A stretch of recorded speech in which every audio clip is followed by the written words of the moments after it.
Sir, আজকের দিনটির জন্য সবাই অপেক্ষায় ছিল। স্যার, আজকে আমি ইন্টারভিউ দেব না। আমি সংক্ষেপে বলবো, আমার লয়ার যা বলছে এটাকে আপনারা অনিয়ার করেন।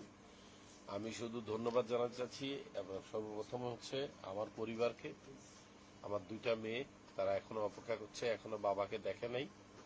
আমার স্ত্রী যে জেল খাটতেছে, নিরপরাধ মহিলা, সে জেল খাটতেছে। এরপরে আমি ধন্যবাদ জানাবো এসানুলক সমাজি, যে আমার বন্ধু 40 বছরের, যে আমার পাশে ছিল। এরপরে আছে আমার সাথে যে লোকটা সারেন্ডার করছে, মোহাম্মদ হোসেন। আমি যখন তাকে জিজ্ঞাসা করেছিলাম যে আপনি কেন সারেন্ডার করতে আসছেন, বলছে আমি সারেন্ডার না করলে আপনি জেলে বাঁচবেন না, আপনাকে মাইরে ফেলবে। আমি বললাম বলেন কি, আমি বলছি বলেন কি আপনি? হ্যাঁ, আমি জানি আপনাকে নিয়ে ষড়যন্ত্র হচ্ছে, আপনাকে মেরে ফেলবে, আমি থাকলে আপনাকে মারতে পারবো না। সে বলছে আমি ব্ল্যাক বেল্ট।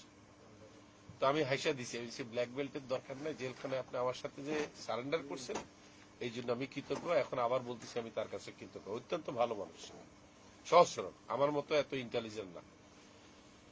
এরপর আমি ধন্যবাদ জানাতে চাচ্ছি ব্যারিস্টার উজ্জ্বলকে, যে আমার এক কথার উপরে সে মানে নির্দ্বিধায় কাজ করছে। আমি তাকে ওই যোগ্য সম্মান দিতে পারিনি, চেষ্টা করছি। এরপরে আমাদের এই সুন্দর প্রতিষ্ঠানকে আটকে রাখার জন্য নিরলসভাবে যে কাজ করে গেছে টিপু আলম মিলন। আমি আপনাদের প্রত্যেকটা 27শে ডিসেম্বরের অনুষ্ঠান দেখতাম, আজকে বললাম সবগুলা দেখতাম। এরপরে রয়েছে আমার পিছনে দাঁড়ায় আছে সর্দার আব্দুর রউফ, উনিও কিন্তু আমাদের পারিবারিক বন্ধু, কিন্তু তার কাছে কৃতজ্ঞ। এরপরে কৃতজ্ঞতা আজকে আমার সবচেয়ে বেশি খারাপ লাগতেছে যার জন্য, সে হচ্ছে জেনারেল হারুন সাহেব। ওনাকে আজকে জেল দিছে এবং আমি সেখানে ওনাকে বলে আসছি যে হিসাবে কিন্তু আপনার, আমার স্ত্রীর, আপনাদের কিন্তু খালাস পাওয়ার কথা। আপনারা তো কেউই না, ট্রি প্লান্টেশনের কিছুই না। আপনারা তো হলেন প্রক্সি ডাইরেক্টর। আমি না হলে একটা নাটের গুরু, আমি বাংলাদেশে একটা আকাম শুরু করছি, তাই না? কিন্তু আপনাকে তো, আমি কিছু আপনি টেনশন করেন না। একটা কাজ হবে, এই যে আপনি আসছেন, আমরা কিভাবে জেলে ছিলাম কিছুটা অনুধাবন করতে পারবেন। আমি আমার থেকে চেষ্টা করব আপনাকে কতটুকু কি করা যায়, আমি এটা বলেছি ওনাকে মিস করতেছি আমি। আর একটু পরে কিন্তু হোসেন সাহেব আসবে কাশিমপুর থেকে, উনি বের হবে রাত 10টা। এখন কয়টা বাজে? 8:18। উনি 10টার সময় বের হবে, আসলে উনি 5 মিনিটের জন্য আপনাদেরকে হাই হ্যালো দিতে আসবে। আপনারা ওনাকে রিসিভ করে ওনাকে আমার রুমে না, আমার এই চেয়ারে বসাই এখানে বসায় বলুন, স্যার এখানে আপনার বসতে বলছে, আপনি আমাদের উদ্দেশ্যে 5 মিনিট কথা কয়ে চলে যান। সে তার মাকে দেখতে যাচ্ছে। বাংলাদেশের প্রবীণতম মানুষ, জানেন ওনার মায়ের বয়স কত? 117 বছর। উনি ওনার সেই মাকে দেখতে যাচ্ছে, বুঝছেন? উনি একজন মুক্তিযোদ্ধার সন্তান। ওনার বাবা 71 সালে মারা গেছে, 71 সালে। এবং ওনার মা এখন 117 বছর বয়স, মৃত্যুর সাথে লড়তেছে। তো উনি কাশিমপুর থেকে বেরিয়ে সোজা যাবে হচ্ছে ব্রাহ্মণবাড়িয়া ওনার বাচ্চা কাছে নিয়ে। যাওয়ার আগে উনি বলছে, আমাকে রিকোয়েস্ট করছে যে আপনি টিপুরে একটু জানাই রেখেন, আমি 5 মিনিটের জন্য হাই হ্যালো দিয়ে চলে যাবো।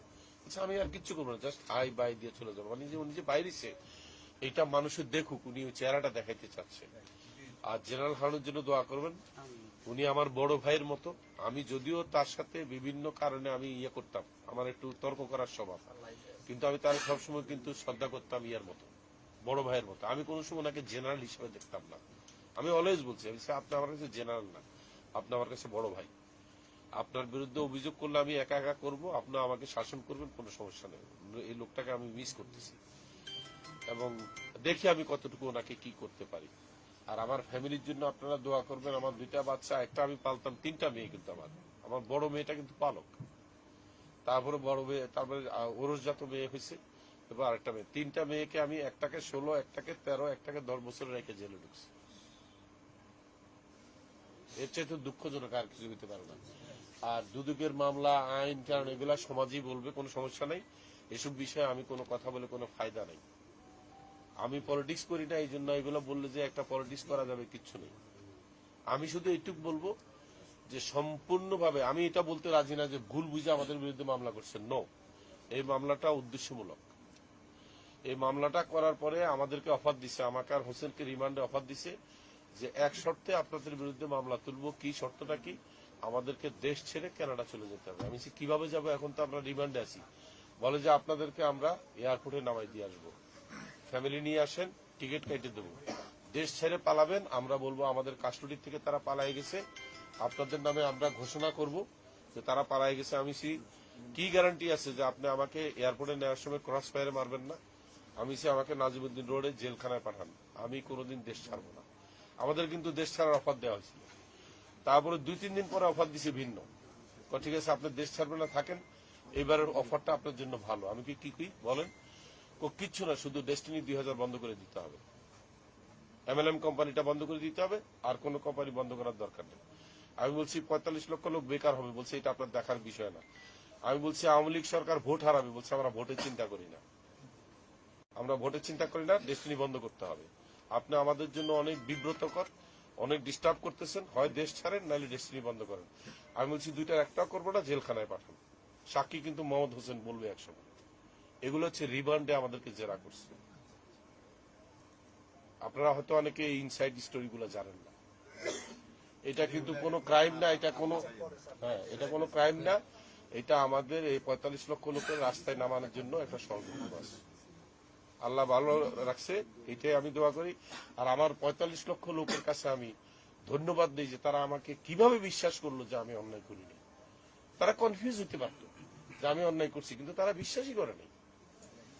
এই যে রিলেশনশিপ, এটার দাম কত জানেন? Billions of dollar. পৃথিবীতে সবচেয়ে বেশি জিনিস কি জানেন যেটা পয়সা দিয়ে কিনা যায় না? সম্পর্ক। এটা পয়সা দিয়ে কিনা যায় না। একটা লোক আমাকে বিশ্বাস করে বলে আছে 12 বছর যে আমি বাইরে হবো, আমি তার টাকা ফেরত দেবো, এটা আপনি কত টাকা দিয়ে কিনতে পারবেন? আমার তো লয়ার আছে, অ্যাডভোকেট সমাজে, উনি তো বিজ্ঞ, উনি জানে যে এই মামলাটা টোটালি সাজানো। এটা ভুল করে করছে, আমি এটা মানতে নারাজ। এটা ভুল করে করা হয়নি, এটা ফেব্রিকেটেড, ইন্টেনশনালি করা হয়েছে। একটাই, ডেস্টিনি 2000 বন্ধ করে দিতে হবে। মানুষের প্রতি আপনার এত ভালোবাসা, অন্ধের মতো ভালোবাসা, এই যে কারণটা আসলে কি? জাদু আছে? জাদুর কিছু নাই, আমাদের বাংলাদেশের মানুষগুলো ভালো। আপনি এটা বুঝতে হলে আপনাকে বিদেশ থাকতে হবে 10 বছর। আপনারা কে কি জানেন আমি জানি না, হয়তো 1% মানুষের জন্য বদনামি হচ্ছে আমাদের দেশের। 99% মানুষ ভালো, আমাদের 99% মানুষ ভালো। ভালো থাকেন সবাই। Thank you.